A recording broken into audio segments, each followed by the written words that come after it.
A Day in a Life ngayong All Souls Day, November 2. Maaga nga akong gumising yan, 6 a.m. Gising na ako at bumangon na ako para gumawa ng ilang mga gawaing bahay.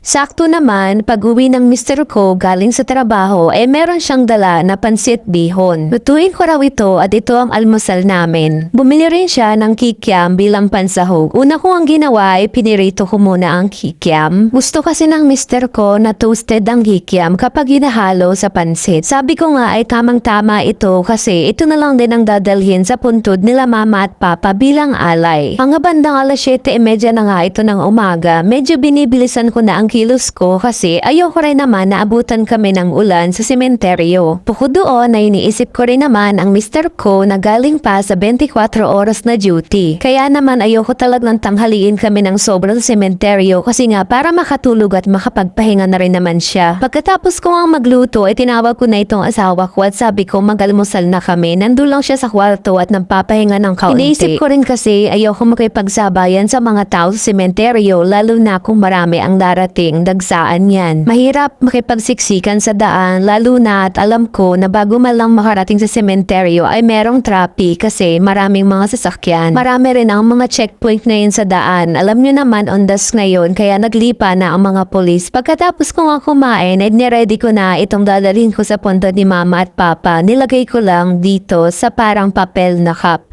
Pagkatapos doon ay nagasikaso na rin ako, nagbulbulam ako at nagpalit ng damit, naghilamos. Naglagay lang ako ng kaunting blush on para naman hindi tayo sobrang maputla.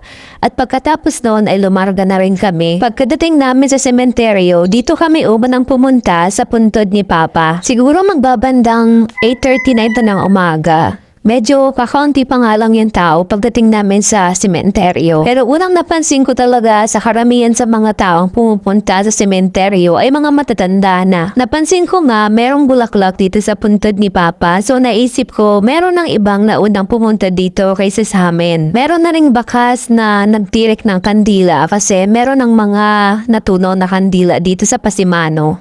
Tiyanek ko nga ako nakadikit pa yung picture ni Papa kasi madalas pumupunta kami dito na nakatikal na siya.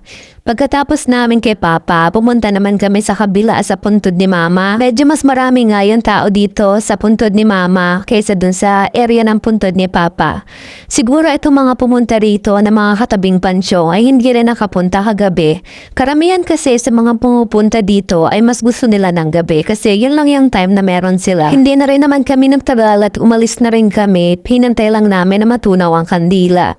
So pagdating nga sa bahay, agad kong inasikaso itong ulam namin pananghalian. Kasi naman, anong oras na rin ito? Alas 10 na rin ito ng umaga. Dahil nga nilagang baboy, ang request na ulam ng mister, kailangan ko pang magpalambot nito. Kaya agad-agad ko na itong isinala. Kasi kako, baka matagalan ako sa pagpapalambot. Buti na lang at yung karon naman na bili niya ay hindi siya mahirap palambutin. At nagpapasalamat din ako kasi nakapili siya ng mga gulay na pansahog dito.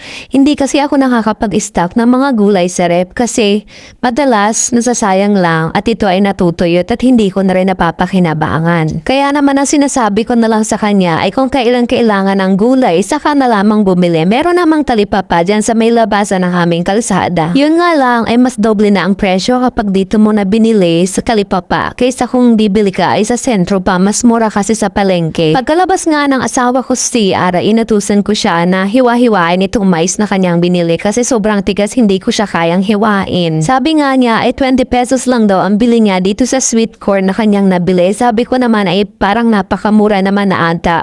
Normal kasi minsan na 25 pesos up to 50 pesos yan kapag luto na at nilaga na. Nung bandang alas 12 na nga ng tanghali ay inaya ko ng kumain ng asawa ko ng tanghalian. Nakaidlip na nga siya antay sa pagluluto ko. Ginising ko na lang siya. Tayo ko rin naman na malipasan. Munti ko na nga makalimutan na magsalang ng sinaing. Buti na lang nung malambot na yung karne, saka ko lang na-realize na wala pa nga pala akong sinalang na sinaing. Mabuti na lang at mabilis magluto sa rice cooker. Sa dami kasi ng iniisip at ginagawa ay minsan nakakalimutan ko na talaga. Pagkatapos nga nito ay nagpahila na muna kami at tumambay kami dito sa may balko namin kasi sobrang tarik ang